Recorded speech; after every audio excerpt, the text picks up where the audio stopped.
At Wano, the Akazaya 9 felt a strong figure approaching the flower capital and asked everyone to gather, and asked that this was not known by Luffy.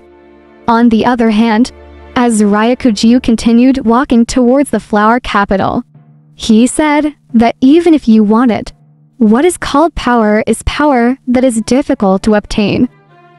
But he was stopped by Denjiro, Inuarashi, Nakomamushi, Shinobu, Reizo, and Kawamatsu, and everything was demanded by Ryakuju to step aside. Reizo and Denjiro conclude that Ryakuju is a marine, and therefore he is Luffy's enemy in the outside world. But Ryakuju said, the celestial dragon is the god of this world. Well, the citizens of Wano, who do not join the world government, do not have any rights as human beings. Then he attacks everyone with his devil fruit powers, because he has consumed a Logia-type Mori Mori no Mi. And thus he is a man of the forest who is one with nature.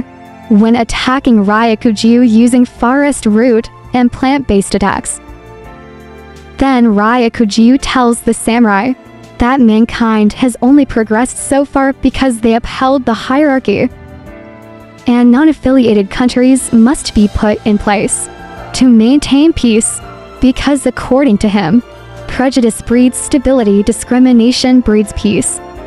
As the 6 of them try to defend themselves, Ryakuju announces that he will kill as many Wano citizens as possible to catch Luffy, because killing a non-affiliated person is not a crime in his dictionary, even though Ryakuju has turned into a forest monster, but the samurai can still match him. Yamato then suddenly appears on the scene, and angrily slammed Ryakuju's head on the ground with his kinabun, and in an instant Ryakuju recovered, and Yamato tells him that he won't let Ryakuju ruin the freedom of the Wano people, which was only discovered after 20 years. Ryakuju then just asked who he was, and Yamato introduced himself as Kaido's son, to which Momonosuke then arrives in his dragon form and compliments Yamato on his words. Then Momo tries to attack Ryakuju by imitating Belabbered Kaido. But nothing happened, only a small burst of fire appeared. But even so, Momonosuke didn't stop and ran to Ryakuju, then took a bite demanding the admiral to leave, so that he can protect Wano from people like Ryakuju in the future. Then seeing Ryakuju issued another moment by wrapping his roots around Momonosuke to catch him.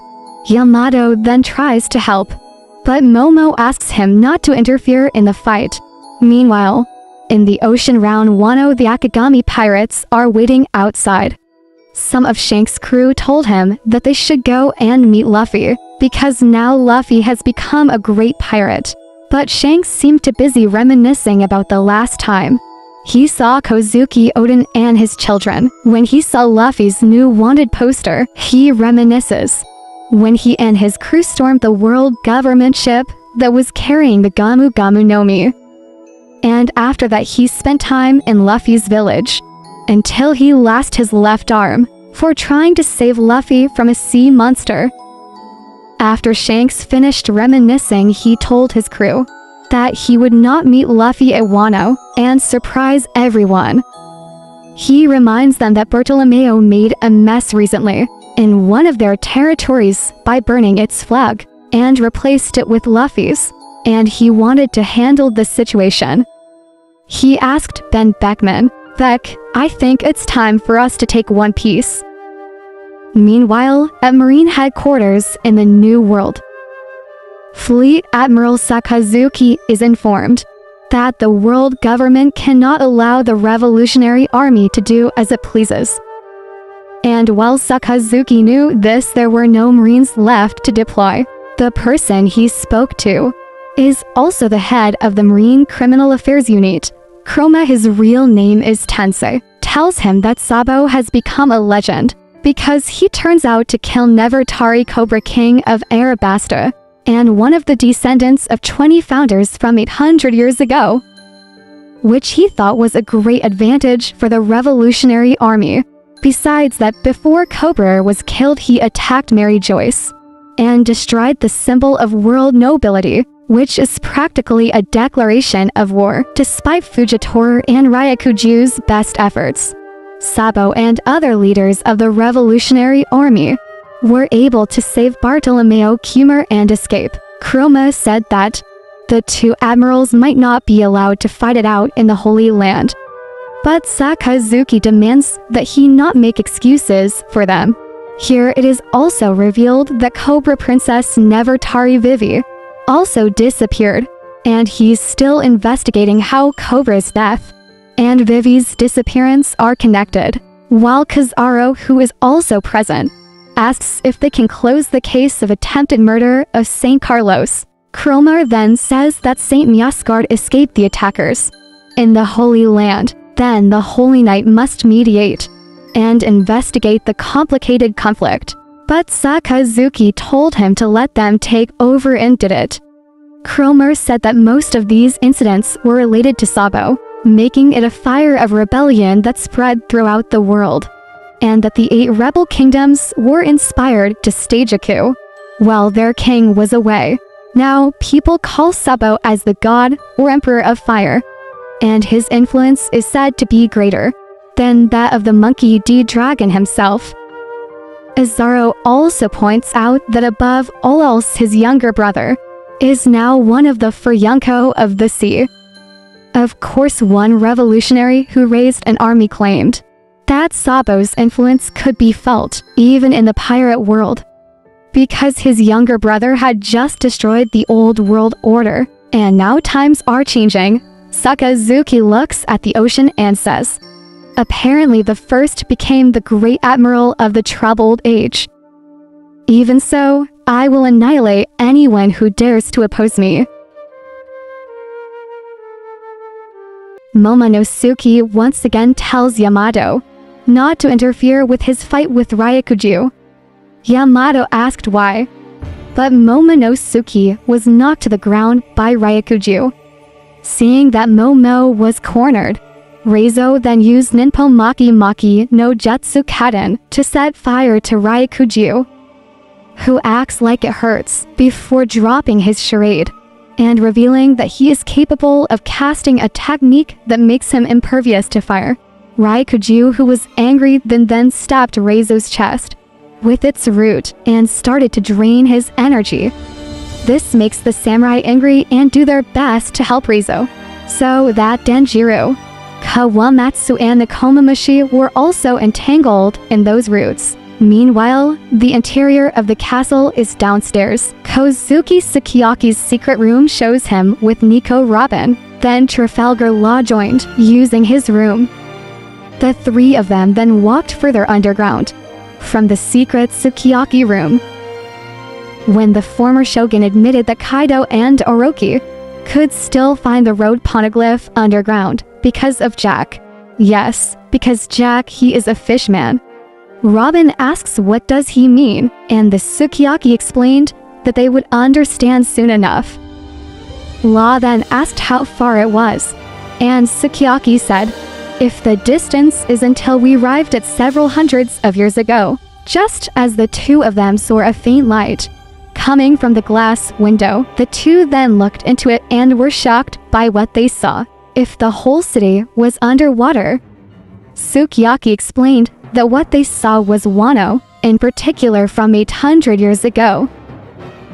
Although he didn't know how things got like that, Robin said that the city looked well preserved, as if the water is not sea water, and Sukiyaki said from his theory long ago Wano was much bigger and is at sea level on land around the foot of Mount Fuji.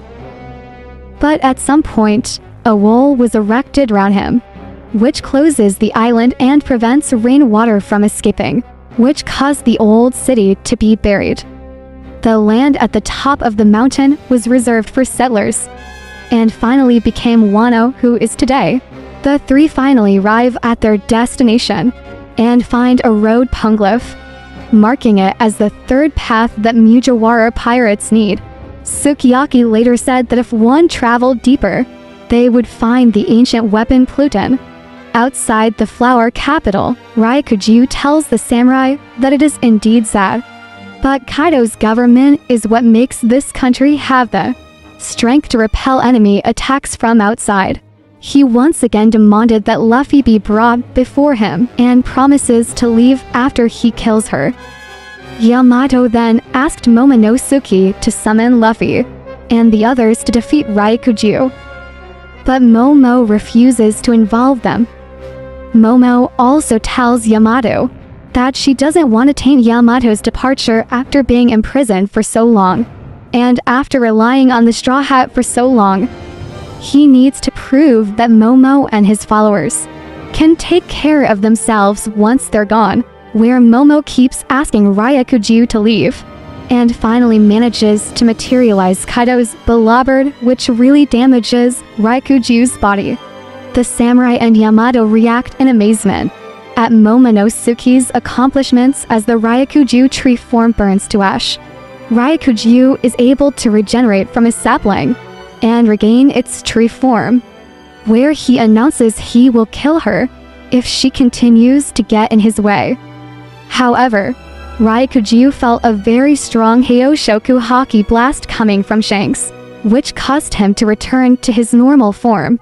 He reacts with surprise that the Akagami pirates are nearby, because Shanks himself said that he thought going after the new generation of pirates when they were exhausted seemed like an act of cowardice, and Shanks asked firmly, "Are you that afraid of the coming of a new age?"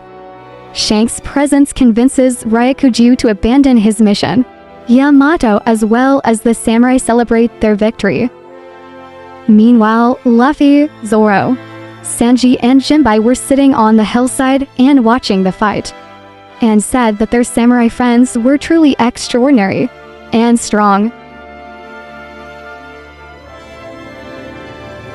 In the capital castle, Reizo and Shinobu are nursed back to health by Miyagi and Tristan, while Kinemon was forced to admit that Ryakuju had a point when referring to the presence of Kaido, who protects Wano country from enemy attacks. She apologizes to everyone for not being there.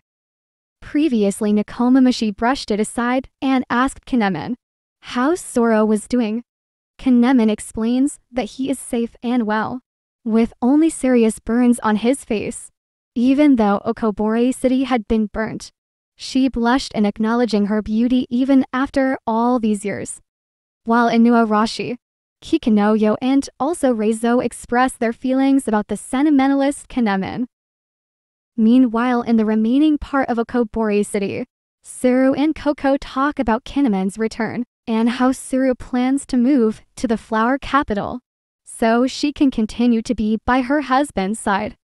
Carrot was then summoned to the castle and announced to be the new ruler of Makimo country, and this certainly made him very surprised. Inuarashi and Nekomamushi explained this decision by telling him that they both chose to stay in Wano to serve Momonosuke and leave the next era in Carrot's hands because of his experience at sea.